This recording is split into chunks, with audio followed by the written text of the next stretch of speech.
సిలువలో క్రీస్తు చూపిన ప్రేమ విలువలేని బ్రతుకులను మార్చెను. మన కోసమే రక్తమంత కార్చెను. మనకు బదులు తానే మరణముందెను. పరమపురికి ఏకైక మార్గమాయెను. మృత్యుంజయుడు సజీవుడు యేసుక్రీస్తు అందరికీ ప్రభువు. సిలువలో క్రీస్తు చూపిన ప్రేమ విలువలేని బ్రతుకులను మార్చెను. మన కోసమే రక్తమంత కార్చెను. సమాధిలో నుండి తిరిగి లేచెను. పరమపురికి ఏకైక మార్గమాయెను.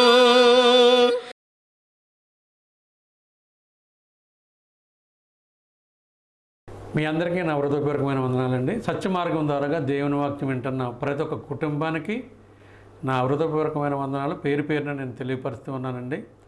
ఎందుకంటే దేవాది దేవుడు జగత్ పునాది వేయబడక మునిపే ప్రేమ చేత యేసుక్రీస్తులో ఏర్పాటు చేసుకున్న విధానం పట్ల మరి దేవునికి కృతజ్ఞతలు చెల్లించవలసిన భద్రమై ఉన్నామన్నటువంటి విషయాన్ని మనం గమనించాలి. మరి అనేక దినాల తర్వాత మరొకసారి ఈ సమయం దేవుడు నాకు ఇచ్చిన విధానం పట్ల మరొకసారి దేవునికి నేను కృతజ్ఞతలు తెలియపరుస్తూ ఉన్నాను. మరి దినాన్న మనం గమనించినట్లయితే దేవునికి మనం హృదయాన్ని ఇవ్వాలి అన్నటువంటి చిన్న సబ్జెక్ట్ని కొద్దిసేపు మీతో పంచుకోవాలని నేను ఆశ కలిగి ఉన్నాను. గలతీయులకు రాసిన పత్రిక 3:27 మనం గమనించినట్లయితే క్రీస్తు యేసులో బాప్తిసం పొందిన మీరందరూ క్రీస్తుని ధరించుకుని ఉన్నారు అన్నటువంటి విషయాన్ని మనం గమనిస్తూ ఉన్నాం. అంటే క్రీస్తుని ధరించుకోవడం అంటే ఆ గుణగణాలు మనలో ఉండాలన్నటువంటి విషయాన్ని మనం మర్చిపోవడానికి వీలు లేదన్నటువంటి విషయాన్ని మనం గమనించాలి. ఆ విధంగా మనం జీవించాలి. ఎందుకంటే ఈ దినాల్లో ప్రతి ఒక్కరు కూడా బిజీ షెడ్యూల్ కింద అయిపోయింది. మరి దేవుణ్ణి మనం వెతకవలసిన అవసరం ఉందన్నటువంటి విషయాన్ని మనం గమనించాలి. అదేవిధంగా మనం గమనించినట్లయితే కీర్తన గ్రంథము 33:14-15 మనం చదువుకుందాం. 14-15 మనం చదువుకుందామండి. తానున్న నివాసస్థానం నుండి భూలోక నివాసుల వైపు ఆయన చూచుచున్నాడో ఆయన వారందరి హృదయములను ఏకరీతిగా నిర్మించినవాడు, వారి క్రియలను విచారించేవాడు, వారిని దర్శించేవాడు అన్నటువంటి విషయాన్ని మనం గమనిస్తూ ఉన్నాం. ఒక దేవుడు మరి ఏ విధంగా ఉన్నాడో వాళ్ళ పిల్లల పట్ల అన్నటువంటి విషయాన్ని మనం ప్రతి ఒక్కరిని కూడా గమనించాలి. దేవాది దేవుడు ఒక ఆలోచన మరి ఆ విధంగా ఉన్నదన్నటువంటి విషయాన్ని మనం మర్చిపోవడానికి వీలు లేదన్నటువంటి విషయాన్ని మనం గమనించాలి. తానున్న నివాసస్థానంలో నుండి భూలోక నివాసుల వైపు ఆయన చూచుచున్నాడు, ఆయన వారందరి హృదయములను ఏకరీతిగా నిర్మించడం అన్నటువంటి విషయాన్ని మనం గమనించాలి. అదే ఒక మనమైతే మన సొంత ఆలోచనలతో బ్రతుకుతూ ఉంటాం, కానీ దేవుడు అందరి హృదయాలని ఏకరీతిగా చేశాడు అన్నటువంటి విషయాన్ని మనం మర్చిపోవడానికి వీలు లేదన్నటువంటి విషయాన్ని మనం ప్రతి ఒక్కరం కూడా గమనించవలసిన అవసరం ఉందన్నటువంటి విషయాన్ని మనం గమనించాలి. అదేవిధంగా మరొక వచనాన్ని మనం చదువుకుందామండి.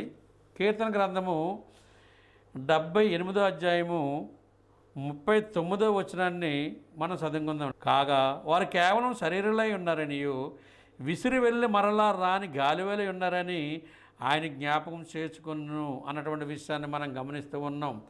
మరి దేవుడు మానవుని యొక్క విషయంలో ఏ విధంగా ఆలోచన కలిగి ఉన్నాడు అన్నటువంటి విషయాన్ని మనం గమనించాలి. మరి ఎలా ఉంది? కాగా వారు కేవలం శరీరులై ఉన్నారనియు విసిరి వెళ్ళి మరలా రాని గాలివలై ఉన్నారని ఆయన జ్ఞాపకం చేసుకున్నాడు అన్నటువంటి విషయాన్ని మనం గమనిస్తూ ఉన్నాం.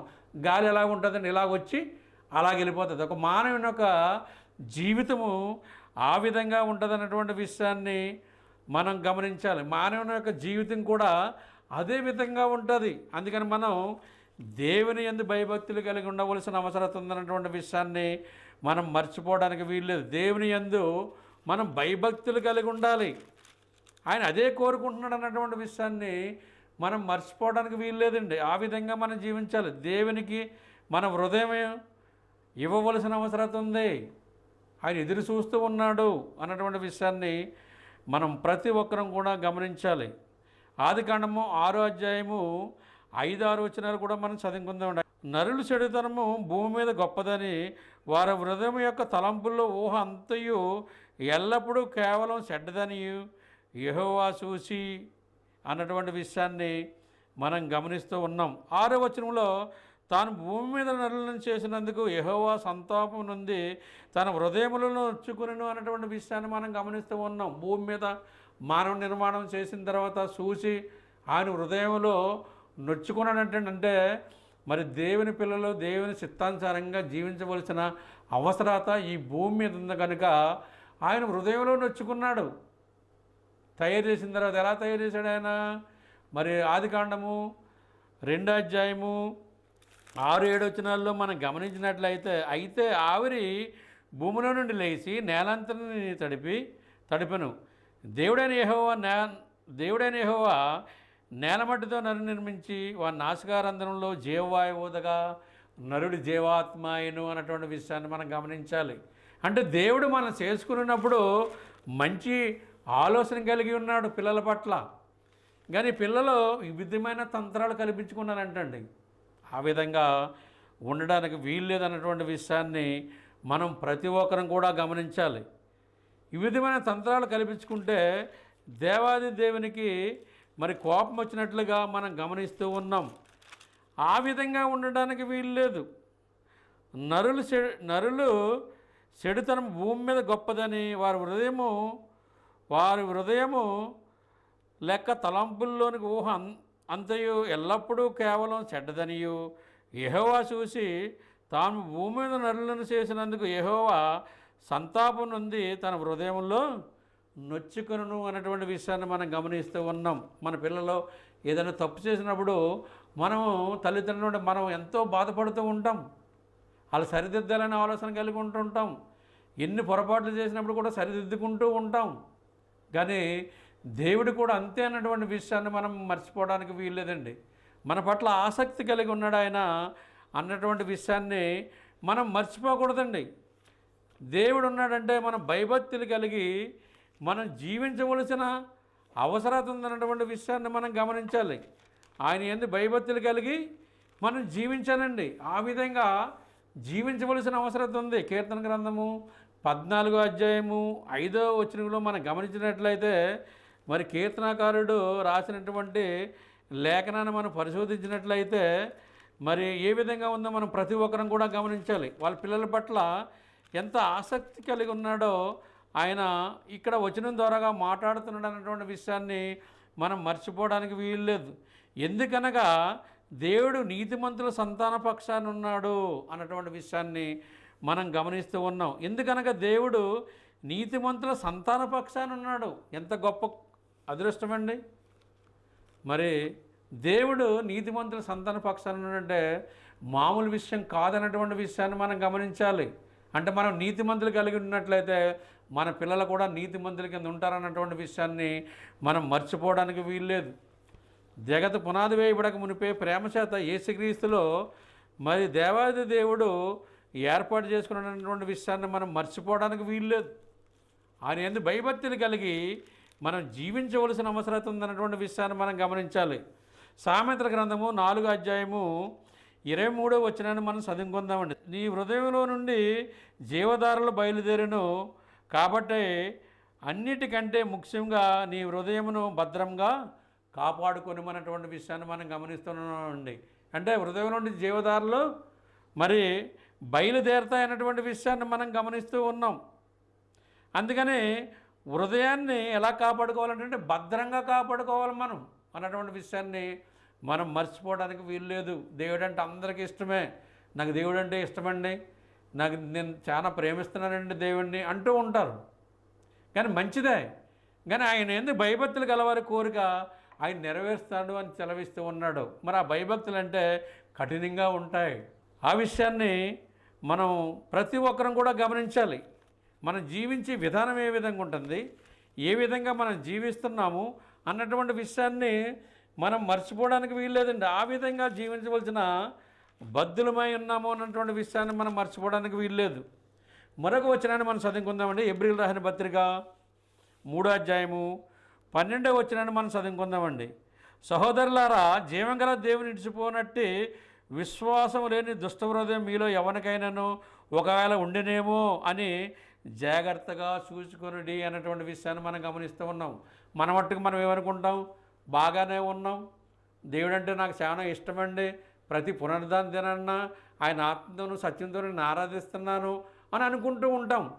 కానీ ఇక్కడ అపోస్తలుడైన పౌలు హెబ్రీయులకు రాసిన పత్రికలో మాట్లాడుతూ ఉన్నాడు ఈ విషయాన్ని. సహోదరులారా, జీవంగల దేవుని విడిసిపోనట్టి విశ్వాసము లేని దుష్ట హృదయం మీలో ఎవరికైనాను ఎవని ఎందైనను ఒకవేళ ఉండునేమో అని జాగ్రత్తగా చూసుకునండి. అంటే మనం పరిశోధన చేసుకోవాల్సిన అవసరం ఉంది. ఈ దినాల్లో గమనించినట్లయితే బోధకుల్లో ఇచ్చేసాలు, సంఘ సభ్యుల్లో ఇచ్చేసాలు, బోధకుల్లో నేను బాగా చెప్తున్నానని వారు కొంతమంది, నేను బాగా చెప్తున్నానని కొంతమంది అనుకుంటున్నారు. సంఘ సభ్యుల్లో నేను మొదటి నుంచి ఉన్నవాడిని, నాకు అవకాశం ఇవ్వట్లేదు, కొత్తగా వచ్చిన వారికి ఇస్తున్నారు అని అనుకుంటూ ఉన్నారు. కానీ అపోస్తలుడైన పౌలు చెప్తున్నాడు, మీలో ఎవరికైనా దుష్ట హృదయం కాక ఉన్నట్లయితే మీరు జాగ్రత్తగా చూసుకొనిడి అన్నటువంటి విషయాన్ని గమనించుకోవాలి. మన సహోదరుల్ని ప్రేమించవలసిన బద్దులమై ఉన్నాం. ఈ విషయాన్ని మనం మర్చిపోవడానికి వీల్లేదు. రేపు ఏమి సంభవించనో మీకు తెలియదు, మీ జీవం ఏర్పడదని యాకోబు భక్తుడు తెలియపరుస్తున్నట్లుగా మనం గమనిస్తూ ఉన్నాం. అటువంటి స్థితిలో మనం ఉన్నప్పుడు మనము ఆయన్ని హత్తుకుని జీవించవలసిన అవసరం ఉంది. ఈ దినాల్లో గమనించినట్లయితే దేవుని పని చేయట్లేదండి, సొంత పనులు చేసుకుంటున్నారు. ఎందుకంటే దేవునికి సమయాన్ని ఇవ్వట్లేదు, బిజీ అయిపోయారు. ఈ 6 నెలల మీద మనం జీవిస్తున్నామంటే ఆయన దయ, ఆయన కృప సమస్తము అన్నటువంటి విషయాన్ని మనం గమనించాలి.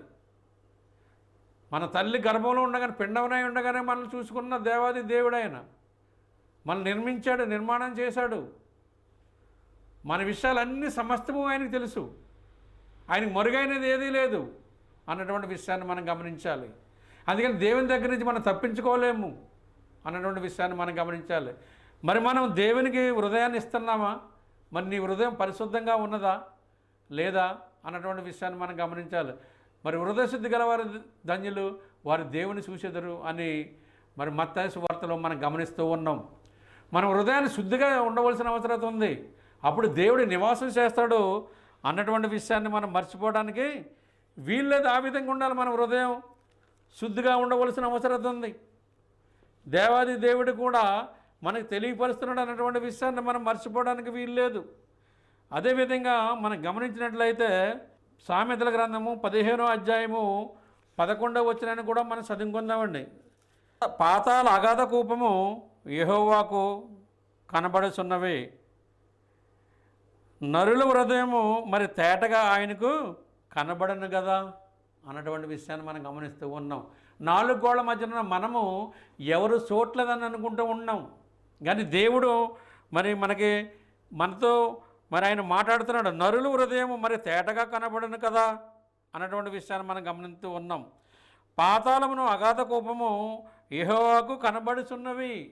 మనం పాతాళంలో ఉన్నా, మరి మనం నరకంలో ఉన్నా, మనం నెమ్మది స్థలాన్ని ఉన్నా, ఈ భూమి మీద ఉన్నా, ఎక్కడున్నా ఆయన కనపడతామన్నటువంటి విషయాన్ని మనం మర్చిపోవడానికి వీల్లేదు.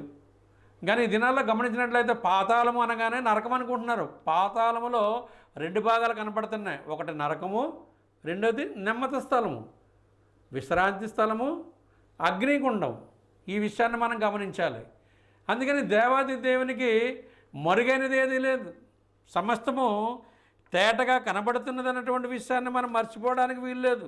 ఆయన యందు భయభక్తులు కలిగి మనం జీవించవలసిన అవసరం ఉందన్నటువంటి విషయాన్ని మనం గమనించాలి. నిత్య జీవం కావాలంటే ఆయన యందు భయభక్తులు కలిగి ఉండాలి. ఏదో ప్రతి పునరుద్ధాన దినాన్న నేను ఆత్మతోనూ సత్యంతోనూ దేవుని ఆరాధించేస్తున్నాను, నేను క్రీస్తు సంఘంలో ఉన్నాను, నాకేంటి అని గర్వంగా జీవించినట్లయితే దేవునికి లెక్క అప్పచెప్పవలసిన బద్దులమై ఉన్నామన్నటువంటి విషయాన్ని మనం గమనించాలి. క్రీస్తు సంఘంలో ఉండగానే నిత్య జీవానికి వెళ్తామన్నట్టు ఏమీ లేదండి. మనం ప్రతి ఒక్కరం కూడా గమనించాలి. ఆయన ఆజ్ఞలు గైకోవలసిన అవసరం ఉంది. నువ్వే సంఘంలో అయితే ఉన్నావో ఆ సంఘంలో ఆయన ఇచ్చిన ఆజ్ఞల్ని మనం గైకొనాలి. అప్పుడే నీకు నిత్య జీవం దొరుకుతుంది అన్నటువంటి విషయాన్ని గమనించాలి. నేను క్రీస్తు సంఘంలో ఉన్నా, నాకేంటి అని కాళ్ళు ఎగరేసుకుని తిరగడానికి వీల్లేదు. నేను క్రీస్తు సంఘంలో బాప్తిసం తీసుకున్నా, క్రీస్తు సంఘ సభ్యుడిని అయిపోయాను, నాకు నిత్యరాజ్యం ఉంటుంది, నాకు నిత్యజయం ఉంటుంది అనుకుంటే నువ్వు భ్రమపడి బ్రతుకుతున్నావు అన్నటువంటి విషయాన్ని గమనించాలి. ఆ విధంగా ఉండడానికి వీల్లేదు.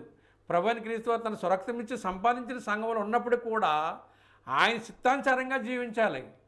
అప్పుడే మనం నిత్య జీవానికి వారసులం అవుతాం అన్నటువంటి విషయాన్ని మనం ప్రతి ఒక్కరం కూడా గమనించాలి. ఆ విధంగా జీవించవలసిన బద్ధులమై ఉన్నామన్నటువంటి విషయాన్ని మనం గమనించాలి. యోహాను రాసిన మొదటి పత్రిక 20:21 మనం చదువుకుందామండి. మరి దేవుడు చేస్తున్న ప్రతిదీ కూడా మన హృదయం కంటే అది కూడా సమస్తమును ఎరిగి ఉన్నాడు కనుక మన హృదయము ఏ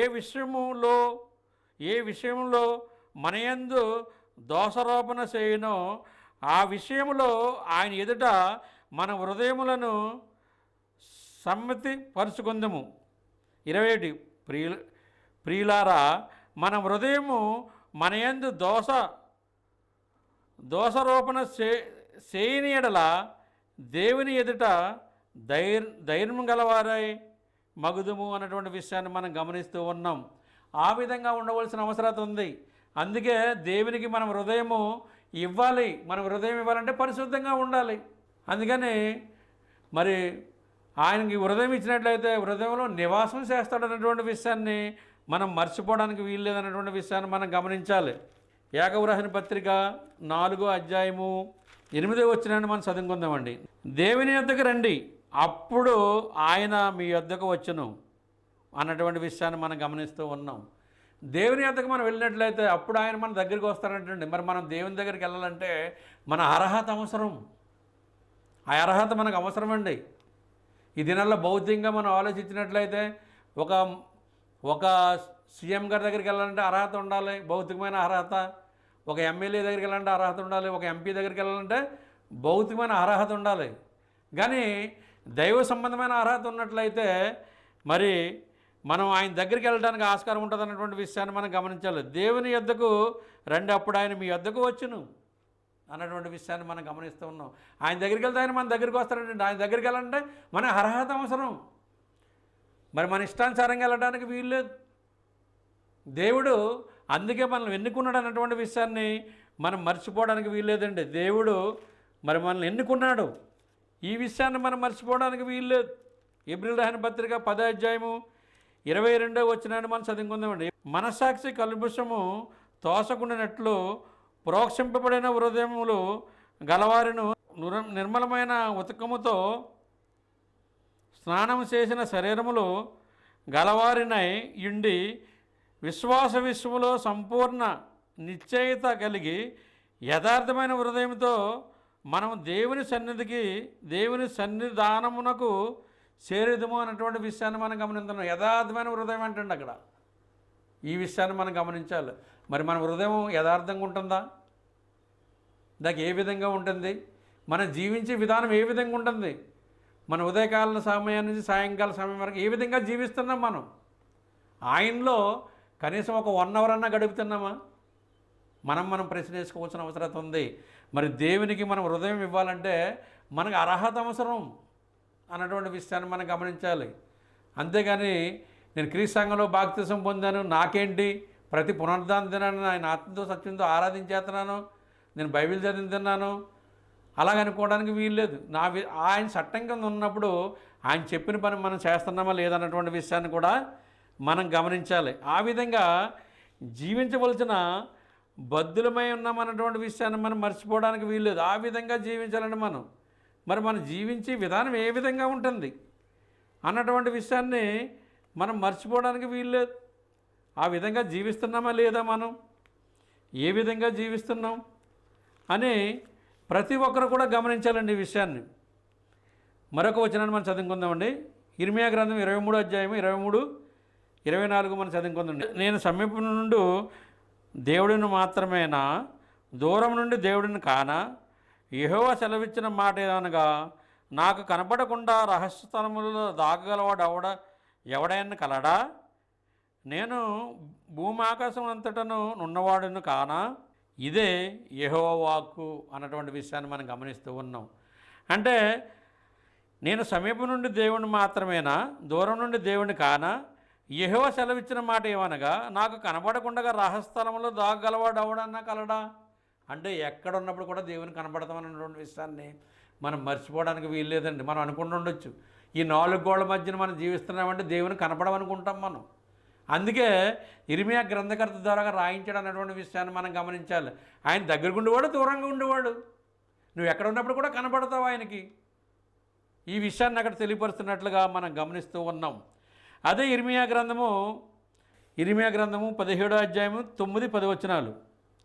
హృదయం అన్నిటికంటే మోసకరమైనది, అది ఘోరమైన వ్యాధి గలది, దాన్ని గ్రహింపగలవాడెవడు అన్నటువంటి విషయాన్ని మనం గమనిస్తూ ఉన్నాం. హృదయం అన్నిటికంటే మోసకరమైనది అంటండి అన్నటువంటి విషయాన్ని మరొకసారి మనం చదువుకుందాం. హృదయం అన్నిటికంటే మోసకరమైనది, అది ఘోరమైన వ్యాధి గలది, దాన్ని గ్రహింపగలవాడెవడు. 10వ వచనం. ఒకరి ప్రవర్తన బట్టి వాని క్రియ ఫలము చొప్పున ప్రతీకారం చేయుటకు యెహోవాను నేను హృదయములను పరిశోధించువాడును, అంతరంగములను పరీక్షించువాడును. అంటే హృదయంలో ఉన్నాయి కూడా పరిశోధన చేసేస్తాడండి ఆయన. ఈ విషయాన్ని మనం గమనించాలి. ఈ సందర్భంగా మనం గమనించినట్లయితే కీర్తన గ్రంథము 139 అధ్యాయంలోనికి మనం వెళ్దామండి. మొదట 1, 2, 3 వచనాలు మనం చదువుకుందామండి. యెహోవా నీవు నన్ను పరిశోధించి తెలుసుకొని ఉన్నావు, నేను కూర్చుంటా నేను లేచుటా నీకు తెలియను, నాకు తలంపు పుట్టక మునిపే నీవు నా మనసును గ్రహించి ఉన్నావు అన్నటువంటి విషయాన్ని మనం గమనిస్తూ ఉన్నాం. అంటే యెహోవాకు మనం ఎక్కడ ఉన్నప్పుడు కూడా తెలుసు. ఈ విషయాన్ని మనం గమనించాలి. అంటే మనం కూర్చుంటా మనం లేచుట సమస్తము ఆయనకు తెలుసు అన్నటువంటి విషయాన్ని మనం మర్చిపోవడానికి వీల్లేదు. 3వ వచనం. నా నడకను నా పడకను నీవు పరిశోధన చేసి ఉన్నావు, నా శరీరన్నింటినీ నువ్వు బాగుగా తెలుసుకున్నావు.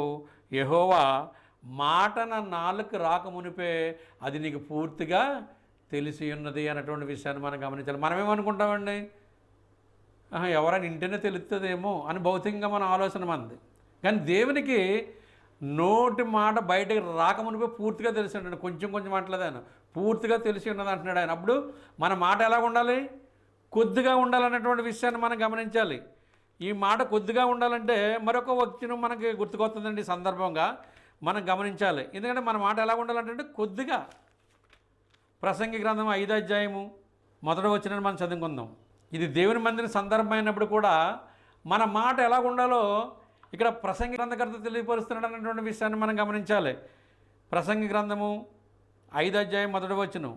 నీవు దేవుని మందిరానికి పోయినప్పుడు నీ ప్రవర్తన జాగ్రత్తగా చూసుకొనుము, బుద్ధిహీనులు అర్పించినట్లుగా బలి అర్పించుట కంటే సమీపించి ఆలకించుట శ్రేష్టము, వారు తెలియకే దుర్మార్గ పనులు చేయుదురు.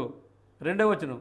నీవు దేవుని సన్నిధికి అనాలోచనగా పలుకుటకు నీ హృదయమును త్వరపడనీకుము, నీ నోటిని కాచుకొనుము, దేవుడు ఆకాశమందు ఉన్నాడు, నీవు భూమి మీద ఉన్నావు, కావున నీ మాట కొద్దిగా ఉండవలెను అన్నటువంటి విషయాన్ని మనం గమనిస్తున్నాం. మనం ఎలా మాట్లాడతామండి, మనకు అవకాశం ఇస్తే మనం ఆగం. మన మాట దేవుని దగ్గర కొద్దిగా ఉండాలంటండి, అంటే తగ్గించుకోవాలి మనం.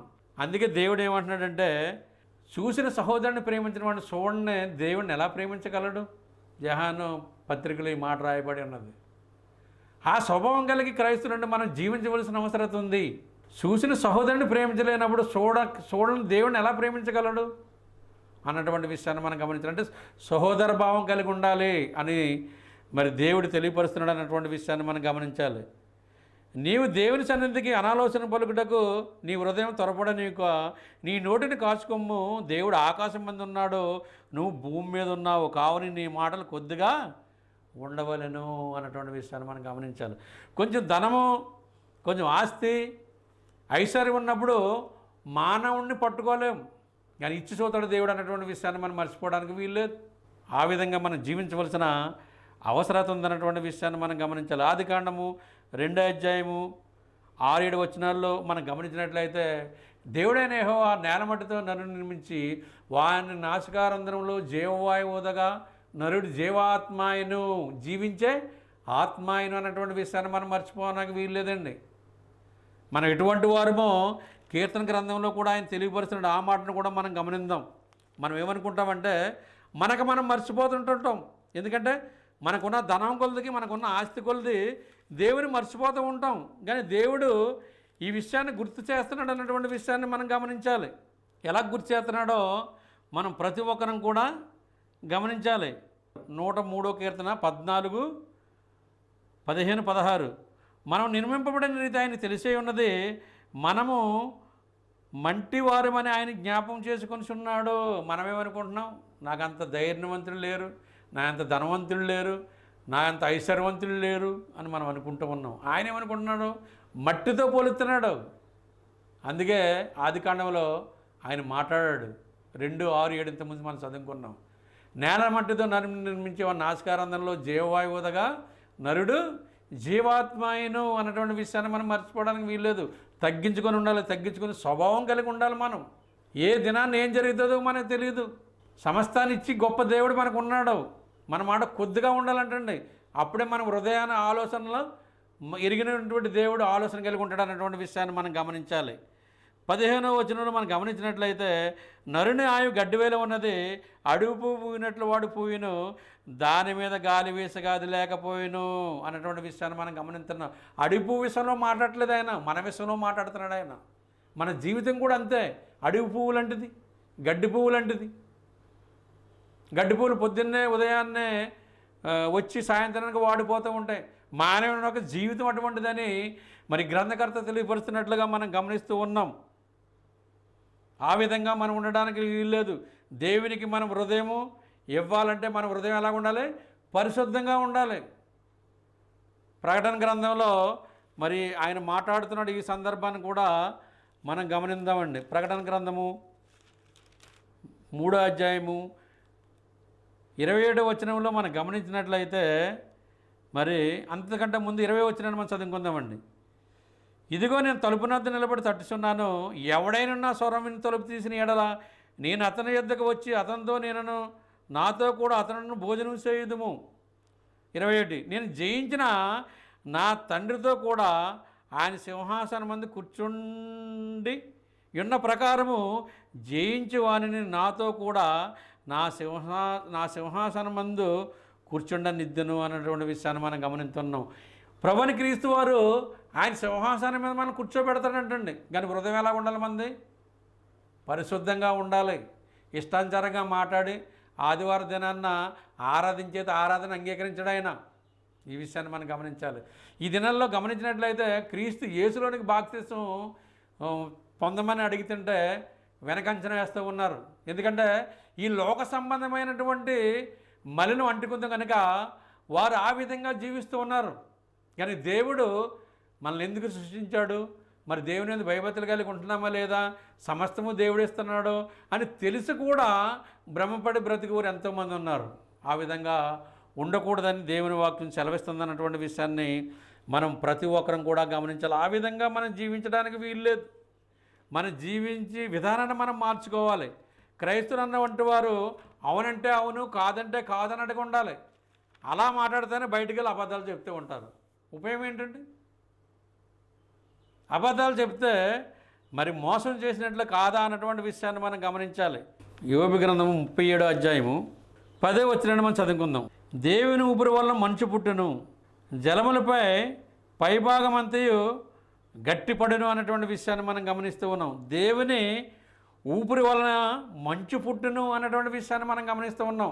మంచు కనపడగానే అబ్బా మంచు ఎంత ఎలా పడుతుంది చూడండి అంటారు తప్ప దాని వెనకాల క్రియేటర్ ఉన్నాడు, దేవుడు ఉన్నాడు అనే ఆలోచన కలిగి లేరు. కాబట్టి ఈ వచనాన్ని ఇక్కడ కనబడుతుంది అన్నటువంటి విషయాన్ని మనం గమనించాలి. దేవుని ఊపిరి వలన మంచు పుట్టును,